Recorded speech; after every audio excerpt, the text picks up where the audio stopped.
장 16절 한 절 말씀입니다.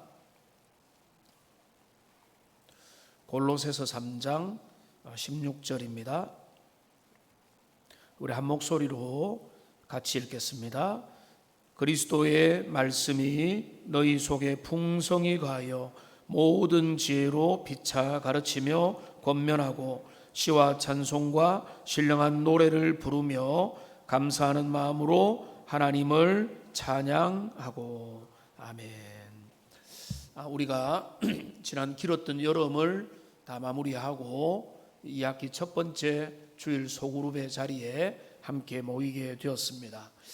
우리가 이 소그룹을 함께 하면서 이 안에서 또 말씀도 나누고 은혜도 나누고 우리의 살아가는 이야기도 나누고 우리의 고민과 우리의 기쁨과 우리의 삶의 많은 이야기들도 함께 나누기를 원하는 겁니다. 여러분 모임이 한 몇 개 정도 있습니까? 각자 다르겠죠? 목사님, 저는 재밌는 모임이 몇 개 있습니다. 운동 모임도 있고 또 아니면 우리 개하는 모임도 있고 이렇게 자랑을 하실 분들도 있을 것입니다. 모임이 있으면 삶의 활력이 넘칩니다. 가고 싶은 모임, 매력적인 모임이 있으면 그것은 우리의 삶에 외로움을 없애주고 거기에 우리가 참 그 시간이 기다려집니다. 그런데 우리가 기다려지는 그런 모임은 어떻습니까? 몇 가지 특징이 있습니다. 첫째, 수준과 마음이 맞아야 됩니다. 너무 엉뚱하거나 수준이 안 맞거나 너무 높거나 너무 낮거나 해도 그건 안 됩니다. 그리고 그 모임에는 분명히 내가 좋아하고 나를 좋아하는 사람들이 있어야 됩니다. 아무도 내게 관심도 안 가져주는데 내가 그 모임을 필요하고 가고 싶어 할 리가 없습니다. 그 모임에 가면 반가운 얼굴이 있다. 거기 가면 내가 즐겁게 이야기할 수 있다. 이런 근거들이 있기 때문에 여러분들은 내가 좋아하는 그런 모임을 찾아가고 그런 모임이 만들어지기를 여러분은 원하고 있는 것입니다. 그런데 한번 생각해 보면 내 마음이 편하고 내가 만나고 싶은 사람들과 만나는 모임이 무조건 좋을 것 같지만은 거기에도 한계가 있습니다. 어떤 치명적인 한계가 있는가 하면 계속 그렇게 모이다 보면 어떻게 됩니까? 끼리끼리 모이게 되는 것입니다. 속 편하고 어떤 눈치 안 보고 우리끼리 모여서 편하긴 한데 그런 모임만 계속 되다 보면은 하나님께서 우리를 공동체로 부르시고 교회로 부르신 부름의 의미와 취지를 놓쳐버리게 될 수 있는 가능성들이 많습니다. 그래서 우리는 335 모이고 친한 사람들끼리 모이고 격에 맞는 사람들끼리 모이는 것도 있을 수 있지만은 그러나 우리는 우리가 사모하는 참된 교제는 그것을 넘어설 수 있어야 됩니다. 우리의 그냥 편한 모임의 수준을 넘어서는 그런 교제야말로 그게 진짜 좋은 교제고 하나님이 우리에게 기뻐하시는 그런 모습입니다. 그리고 우리는 그런 모임을 포기하지 말아야 되는데 그런 모임은 오늘 제목에도 제가 좀 거창하게 잡았는데요. 참된 사귐의 공동체다 이렇게 붙였습니다. 우리가 꿈꾸는 것은 편한 모임, 내게 그냥 좋은 모임 이 정도가 아니라 거기에 진정한 펠로십이 거기에 진짜 서로의 어루만지고 진리가 그 가운데 작동하는 그 은혜와 그 만남들이 그 속에서 가득하기를 우리는 꿈꾸고 기도하고 우리가 세워가려고 하는 것은 우리가 교회에 여러 가지 비전들이 있지만 우리 교회에 포기할 수 없는 그것이 뭔가 하면 소그룹이 잘 모여야 되는 거예요. 그리고 그 소그룹은 진정한 교제가 지속적으로 일어날 수 있는 어떤 특정한 소그룹만 잘 모이는 게 아니라 소그룹이 보편적으로 그 안에는 어떤 수준이 있고 깊이가 있고 영적인 나눔이 있고 말씀이 있는 그런 은혜를 우리는 꿈꾸게 되는 것입니다. 오늘 짧은 한 구절을 읽었는데 그 아름다운 교제가 일어나는 그 공동체 모임의 특징을 오늘 본문이 잘 그려주고 있습니다. 오늘 이 본문에 보면 이렇게 말합니다. 그리스도의 말씀이 너희 속에 풍성히 거하여 모든 지혜로 피차 가르치며 권면하고 시와 찬송과 신령한 노래를 부르며 감사한 마음으로 하나님을 찬양한다. 이렇게 되어 있습니다. 여기 이 구절을 가만히 보면 이 공동체 교제를 이끌어가는 강력한 주도하는 주제가 있습니다.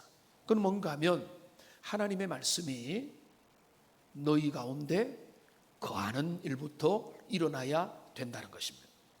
하나님의 말씀이 너희 속에 풍성히 거한다.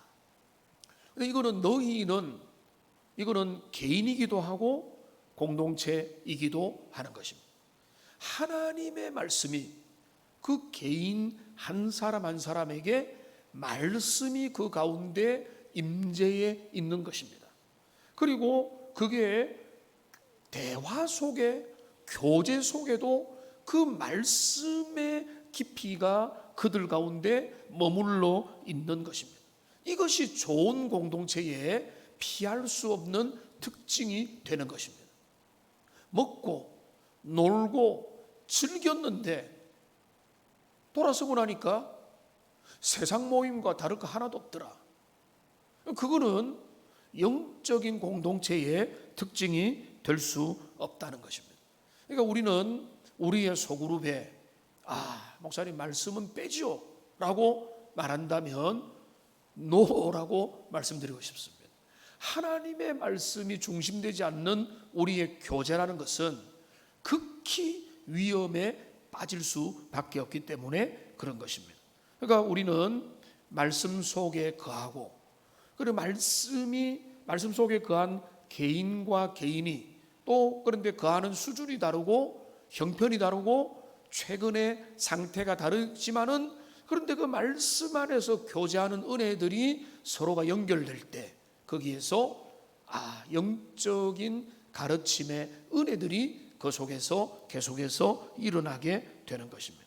하나님의 말씀이 온전히 거하고 머무르는 그런 소그룹과 그런 공동체가 되기를 소망합니다. 말씀이 머무르는 공동체라는 겁니다. 여러분 보십시오. 내 안에 하나님의 말씀이 가득하면 그거는요 최고입니다. 성령 충만입니다. 다른 게 필요가 없습니다. 말씀이 내 영혼을 장악하면 됩니다.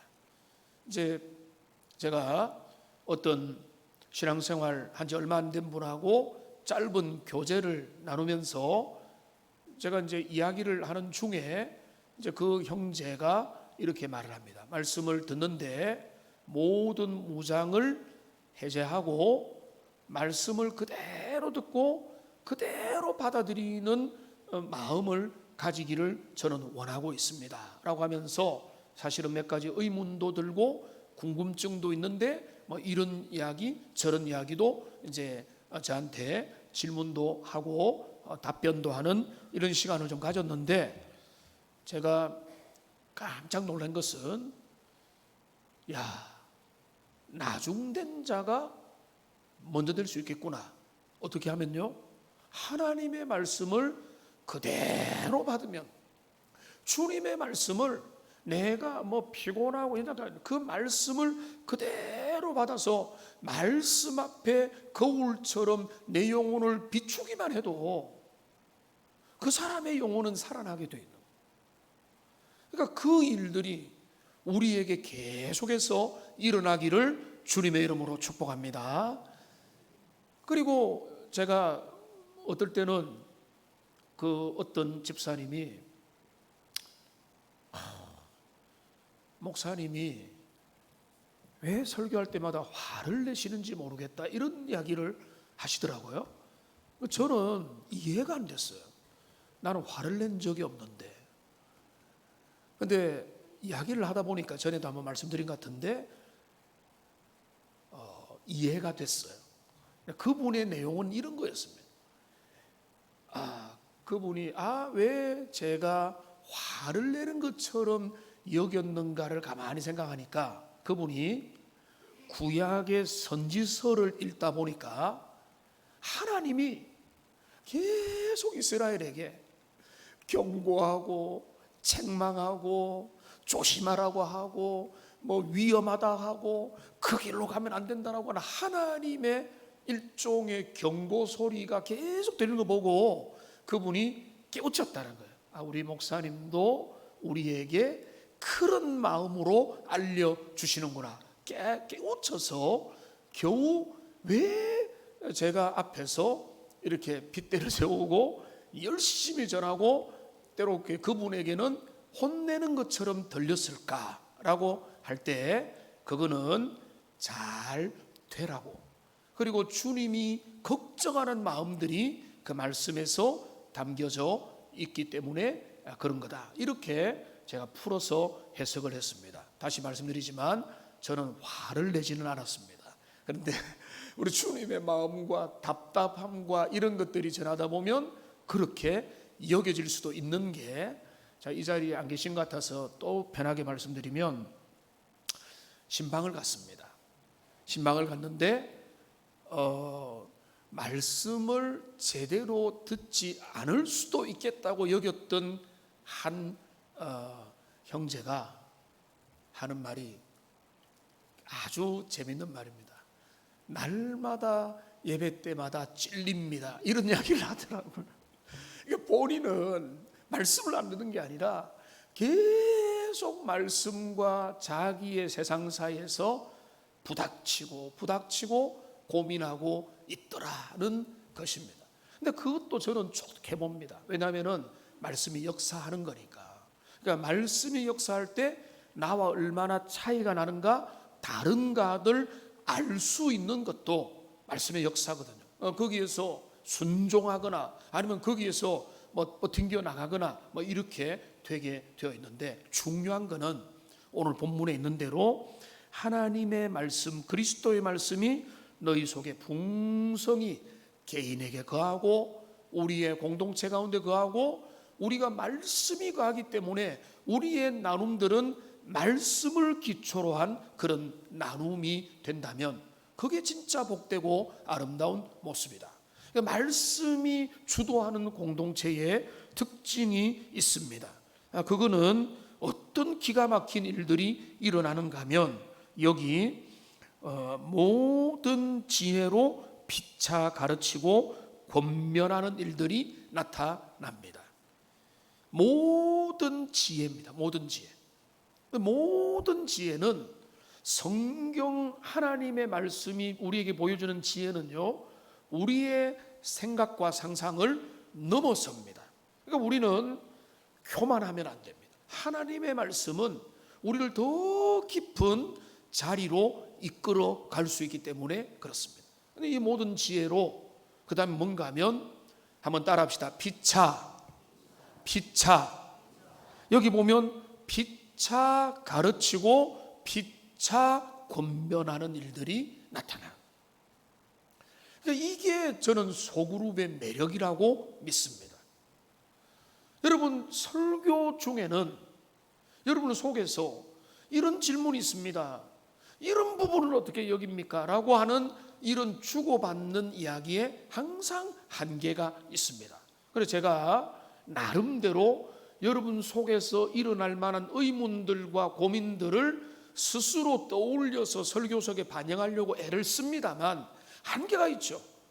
내가 오늘 예를 들어서 오늘 물질 문제를 이야기했는데 나는 그거 관심 없는데요 라는 사람도 있을 수 있기 때문에 이 말씀에는 한계가 있습니다. 그런데 소그룹은 다르죠.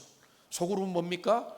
피차 말씀 안에서 소통할 수 있기 때문에 하나님의 말씀을 피차 나누고 가르치고, 그리고 여기 뭡니까?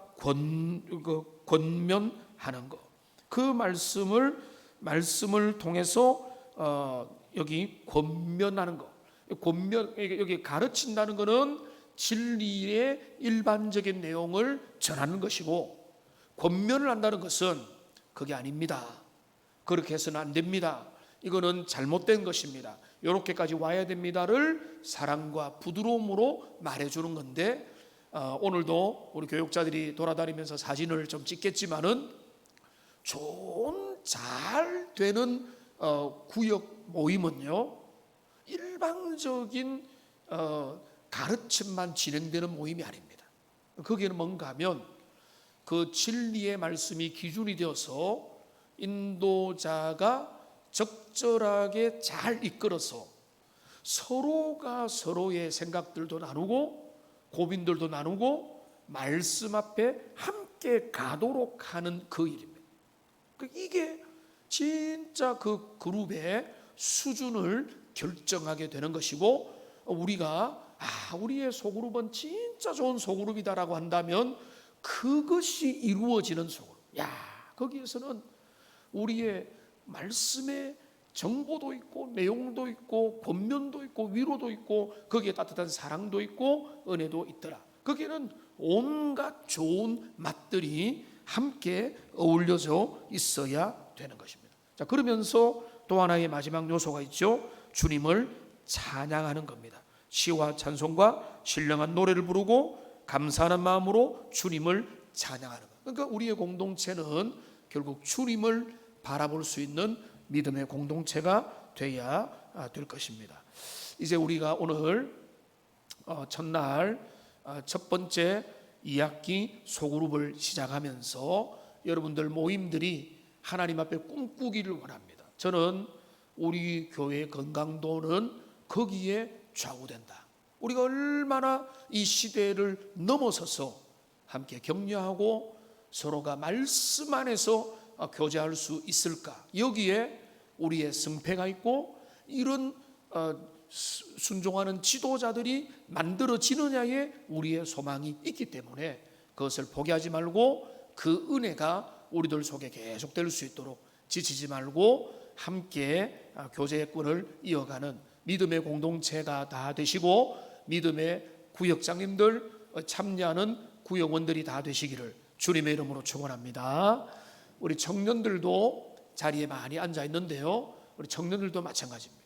청년들도 연애도 중요하고 직장도 중요하고 진학도 중요하지만은 하나님의 말씀이 그 가운데 중심이 되어서 말씀 안에서 모임들이 이어질 수 있도록 그 핵심을 붙들고, 우리의 노년의 갈래받는 어르신들도 마찬가지입니다. 주의 진리 가운데서 모두가 함께하는 복된 공동체가 되기를 주님의 이름으로 축복합니다.